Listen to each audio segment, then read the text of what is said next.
Hello channel 5 cinema viewers, this is Krishna here. இந்த வீடியோவில் நம்ம எதை பற்றி பார்க்க போகிறோம் அப்படின்னு பார்த்தீங்கன்னா, நாளைக்கு நம்ம கேப்டன் விஜயகாந்த் சாரோட 100வது படமான கேப்டன் பிரபாகரன் படம் வந்து ரீரிலீஸ் ஆக போகுது. அது தொடர்ந்து திங்கட்கிழமை பார்த்தீங்கன்னா அவர்களுடைய பிறந்த நாளும் வந்து வருது. இப்போது சமீபத்தில் நிறைய படங்கள் வந்து ரீரிலீஸ் ஆச்சு. அந்த ரீரிலீஸ் ஆன படங்கள் எல்லாத்துக்குமே வந்து பயங்கரமான ஒரு வரவேற்பு வந்து கிடச்சிருந்துச்சு. ஏன் ஈவன் அது அந்த படம் மாதிரி இல்லைனா கூட இருந்துச்சு. என்னென்னு பார்த்தீங்கன்னா, இப்போ அம்பிகாபதி படம் ரீரிலீஸ் ஆச்சு இல்லையா, அதோட கிளைமேக்ஸே ஃபுல்லாக ஏஐ வச்சு மாற்றிருந்தாங்க. அப்படி மாற்றப்பட்ட படமாக இருந்தாலும் அதற்கான வரவேற்பும் வந்து மக்கள்கிட்ட நிறைய கிடச்சிக்கிட்டு இருந்துச்சு. நீங்கள் நோட் பண்ணி பார்த்துருந்தீங்களா தெரியும், இந்த ரீரிலீஸ் ஆன படங்கள் எல்லாமே வந்து கல்ட்டு கிளாசிக்கான ஒரு படங்களாக வந்து இருந்துச்சு. அதுக்கு மக்கள் மத்தியிலையும் சரி, இல்லை அந்த கதையும் சரி, நார்மலாகவே ஒரு சூப்பரான கதையாக நல்ல வரவேற்பு உள்ள ஒரு படமாக வந்து இருந்துச்சு. இது எதுலேயுமே பயங்கரமான ஒரு ஆக்ஷன் இல்லை வந்து இந்த கமர்ஷியல் எலமெண்ட்ஸ் அப்படிங்கிற எல்லாமே வந்து இருக்கும். அதை தாண்டி அந்த கதைங்கிறதும் வந்து ரொம்ப மெயினாக வந்து ஒர்க் ஆகிருக்கும். இப்போ உள்ள படங்கள், இப்போ ரீசெண்டாக கூலி வந்து வந்துச்சு. நம்ம பயங்கரமான ஒரு எக்ஸ்பெக்டேஷனில் வந்து ரிலீஸ் ஆன ஒரு படம் கமர்ஷியலாக சூப்பராக இருக்கும், ஏ சர்டிஃபிகேட் கொடுத்துருக்காங்க ரொம்ப வருஷத்துக்கு அப்புறம், அந்த மாதிரி பல எதிர்பார்ப்புகள் வந்து இந்த படத்து மேலே இருந்தாலும் ஒரு மிக்ஸ்டான ரிவ்யூஸ் தான் வந்து வாங்கிட்டு இருந்துச்சு. மிக்ஸ்டை தாண்டி ரொம்பவே நெகட்டிவ் ரிவ்யூஸ் வந்து நம்ம பார்க்க முடிஞ்சிருந்துச்சு அந்த படத்தோட கதை மேலேயும் அதுக்கப்புறம் அந்த ஸ்க்ரீன் பிளே மேலேயும். இது எதனால் நடக்குது அப்படிங்கிற ஒரு விஷயம் வந்து ஒரு டிபேட்டாக இல்லை ஒரு கேள்வியாகவே வந்து இப்போ ரசிகர் மத்தியில் போயிட்டுருக்கு. ஏன்னா நம்ம இதுக்கு முன்னாடி அந்த தமிழ் சினிமாவோட பீக் அப்படிங்கிற விஷயம்லாம் இருக்கும் இல்லையா, நீங்கள் பார்த்தீங்க அப்படின்னா ஒரு வருடத்தில் இல்லை ஒரு மாதத்துலேயே வந்து ஒரு 4 படம் ரிலீஸ் ஆகிருக்கு அப்படின்னா அந்த 4 படமுமே பயங்கரமான படமாக இருக்கும், ரொம்ப சூப்பரான ஒரு படமாக இருக்கும். அதே மாதிரி ஒரு வருஷம் ஃபுல்லாக அந்த வருஷம் ஃபுல்லாக வந்த எல்லா படங்களுமே வந்து சூப்பரான படங்களாக இருக்கும். ஆனால் அந்த காலகட்டத்தில் அந்த படங்கள் வந்து நல்லா ஓடி இருக்குமா அப்படின்னு கேட்டிங்கன்னா நிறைய படங்கள் ஓடி இருக்கும், ஒரு சில படங்கள் வந்து ஓடாமல் இருந்திருக்கும், அப்போது ஃப்ளாப் ஆகிருக்கும். இப்போ பார்த்தீங்க அப்படின்னா இப்போ ரீரிலீஸ் ஆகும்போது அந்த நல்ல வரவேற்பு வந்து கிடைச்சிது. ஆனால் இதை ஃபேன்ஸ் வந்து 2 விதமாக வந்து எடுத்துக்கிறாங்க. முதல் விதம் என்ன அப்படின்னு பார்த்தீங்கன்னா, அப்போ இருந்த கதைகள் வந்து நல்லா இருந்துச்சு, மக்களுக்கு வந்து ரிசீவ் பண்ணிக்க தெரியல ஒழுங்காக, அந்த கதைகள் வந்து இந்த காலகட்டத்துக்கான கதைகள் இல்லை, இன்னும் கொஞ்சம் நல்லா கொண்டாடி இருக்கணும் அந்த படத்தெல்லாம் வந்து அப்போவே அப்படிங்கிற மாதிரி ஒரு சில படங்கள் வந்து இப்போ ஓடிட்டுருக்கு. இல்லைனாலும் அந்த படத்தை வந்து நாங்கள் தியேட்டரில் எக்ஸ்பீரியன்ஸ் பண்ணி பார்க்கல, ரொம்ப சூப்பரான ஒரு கதை, சூப்பரான ஒரு கரு, பயங்கரமான ஒரு ஸ்க்ரீன் பிளே, எல்லாமே சூப்பராக இருக்குது, அப்போ வந்து நாங்கள் எக்ஸ்பீரியன்ஸ் பண்ண முடியல, அதனால் நாங்கள் இப்போ வந்து ரீரிலீஸ்க்கு வந்து அதிக சப்போர்ட் வந்து பண்ணுறோம் அப்படிங்கிற மாதிரி.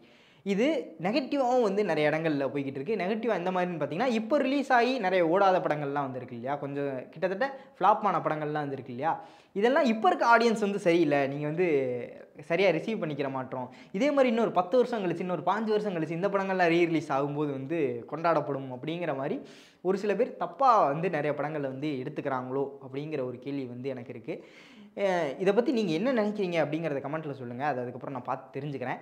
ஏன்னா அப்போது வந்த படங்கள் கொண்டாடக்கூடியதுக்கான ஒரு 2 காரணங்கள் நான் சொல்லிட்டேன். அதை தாண்டி அந்த எல்லா படமும் வந்து இந்த டைம்லெஸ்னஸ் அப்படிங்கிற ஒரு விஷயம் வந்து இருக்குது. அது என்னென்னு பார்த்தீங்கன்னா, எந்த காலகட்டத்தில் நம்ம பார்த்தோம்னாலும் நம்மளால் கனெக்ட் பண்ணிக்க முடியும். முக்கியமாக அந்த கேரக்டர்ஸ், கதையை தாண்டி அந்த எமோஷனை வந்து நமக்கு கேரி பண்ணும்.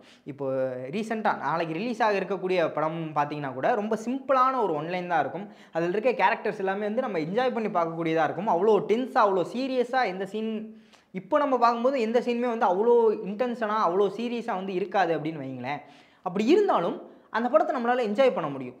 இப்போது முன்னாடி ஒரு சிம்பிளாக ரொம்ப ரொம்ப சிம்பிளான ஒரு கதையாக இருந்தாலும் நம்ம கேடிவிலையோ இல்லை மற்ற சேனல்ஸ்லாம் நம்ம பார்க்கும்போது அந்த கதையை நம்மளால் என்ஜாய் பண்ணி ரிப்பீட்டிவாக வந்து பார்க்க முடியும். அந்த மாதிரியான ரிப்பீட்டிவாக பார்க்கக்கூடிய படங்கள் வந்து இப்போ வரல அப்படிங்கிறது தான் வந்து ஒரு பெரிய குற்றச்சாட்டாகவே வந்து இருக்குது. இதை ஒரு சில பேர் ஏற்றுக்கிறாங்க, ஒரு சில பேர் இல்லை இப்போ நம்மளோட டேஸ்ட் வந்து மாறிடுச்சு அதனால் அப்படி இருக்குது. இப்போ நம்ம டேஸ்ட் மாறிடுச்சு அப்படின்னா இதுக்கு முன்னாடி வந்த குவாலிட்டியான கண்டென்ட்டையும் நம்மளால் வந்து இப்போ ரசித்து பார்க்க முடியுதே, அது எப்படி அப்படிங்கிற ஒரு கேள்வி தான் வந்து என்கிட்ட ரொம்ப பயங்கரமாக இருக்குது. இப்போது டேஸ்ட் மாறிடுச்சுன்னு இல்லை, அப்போ இருந்தே வந்து நம்மளுடைய டேஸ்ட் எல்லாமே ஒரே மாதிரி தான் இருக்குது. நல்ல படங்கள் வந்துச்சு அப்படின்னா நம்ம ஆதரித்து அதை வந்து பார்த்துக்கிட்டு தான் இருக்கும். அதற்கான தனியான ஃபேன் பேஸும் இருக்குது, நல்ல படங்கள் ஓடிக்கிட்டு தான் இருக்குது இப்போ வரைக்குமே. ஏதோ 1-2 படங்கள் அது தெரியாமல் போன படங்களும் வந்து நிறையா இருக்குது, அது நான் இல்லைன்னு சொல்ல. அப்படி இருந்தாலும் நல்ல படங்கள் அப்போ இருந்து இப்போ வரைக்கும் ஓடிக்கிட்டு தான் இருக்குது. நல்லா இல்லாத படங்கள் வந்து நெகட்டிவ் ரிவ்யூஸ் வரத்தான் செய்யும், ஃப்ளாப் ஆகத்தான் செய்யும். இன்னும் ஒரு 10 வருஷம் 5 வருஷம் கழித்து அது ரிலீஸ் செய்யப்பட்டாலும் அதற்கான நெகட்டிவ் ரிவ்யூஸும் வந்து வரத்தான் செய்யும் அப்படிங்கிற ஒரு விஷயம்தான். இப்போது இந்த ரீரிலீஸ் பண்ணுறாங்களே, அப்போது இந்த டைமில் வந்து ஒரு 4-5 படம் வந்து ரிலீஸ் ஆகுதே, இது வந்து இப்போ இருக்க படங்களோட பாதிப்பாக இருக்காதா? அப்போ அதை மறுபடியும் நீங்கள் அதையே ஓட்டிக்கிட்டு இருந்தீங்கன்னா இப்போது புதுசாக வர படைப்புகள் வந்து எப்படி வரும் அப்படிங்கிற ஒரு கேள்வியும் வந்து இருக்குது. புதுசாக வர படைப்புகள் நல்லா இருந்துச்சு, இப்போ வர கண்டென்ட்டும் அந்தளவு குவாலிட்டியாக இருந்துச்சு அப்படின்னா ரீரிலீஸ்க்கு இவ்வளோ மோகம் வந்து இருக்குமா அப்படிங்கிற ஒரு கேள்வியும் வந்துருக்கு. என்னதான் அந்த பாடல்கள் அந்த ஒரு கிளாசிக்கான விஷயங்கள் இருந்தாலும் அதை எக்ஸ்பீரியன்ஸ் பண்ணணுங்கிற ஒரு ஆசை இருந்தாலும் இதை பார்க்காம விடுறது அப்படிங்கிற ஒரு விஷயம் வந்து நடக்காது. இப்போ ஒரு சூப்பரான கண்டென்ட் வந்திருக்குப்பா, இதையும் பார்ப்போம் அதையும் பார்ப்போம் அப்படிங்கிற ஒரு விஷயம் தான் வருமே தவிர, இதை பார்க்க வேணாம் அதை பார்ப்போம் அப்படிங்கிற ஒரு விஷயம் வராது. இப்போது குவாலிட்டியாக அதே மாதிரியான ஒரு கண்டென்ட்டுகள் வந்தால் அது இங்கே டிமாண்டிங்காக இருக்குது தமிழ் சினிமாவில் அப்படிங்கிற ஒரு விஷயம் தான் வந்து நான் சொல்லணும்னு ஆசைப்பட்டேன். பழையபடி இப்போது பழைய ரீரிலீஸ் படங்கள் மட்டும் நம்பி இல்லாமல் அதே மாதிரியான ஒரு கல்ட் கிளாசிக்கான படங்கள் நம்மளும் கொடுக்கணும் அப்படிங்கிற மாதிரி ஒரு ஆசை தான் வந்து எனக்கு.